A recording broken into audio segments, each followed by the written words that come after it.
বাংলাদেশের অধিকাংশ মানুষ তাকিয়ে থাকতো কখন বাংলাদেশকে বিভিন্ন জায়গায় স্যাংশন দেয়া হবে, কখন আমেরিকা হস্তক্ষেপ করবে, কখন হাসিনা মারা যাবে, কখন পরের ইলেকশন আসবে, তারপরে তারা মাঠে নামার প্রস্তুতি নিত।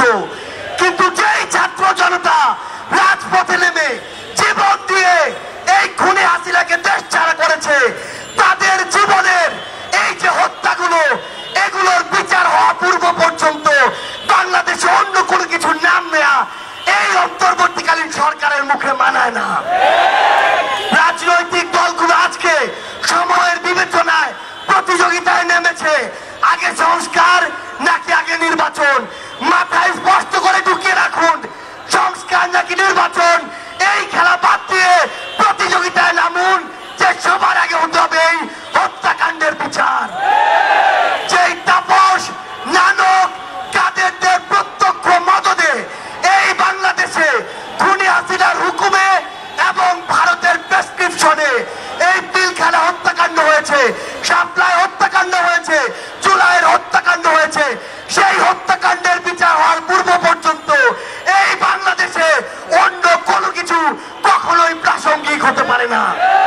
সকল রাজনৈতিক দলের উদ্দেশ্যে একটি কথাই বলবো, এই যে জেনারেশন, এই জেনারেশনকে ভয় করুন, এই জেনারেশনকে ভয় করুন।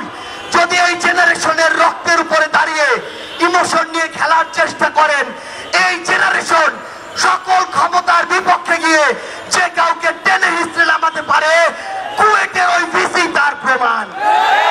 আমরা ইনকিলাব মঞ্চকে ধন্যবাদ জানাই যে তারা সকলকে নিয়ে আজকের এই শহীদ মার্চের আয়োজন করেছে।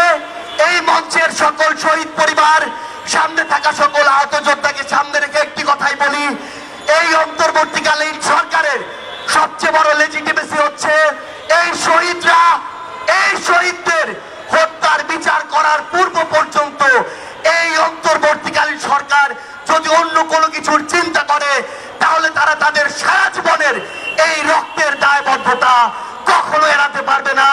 ইনকিলাব।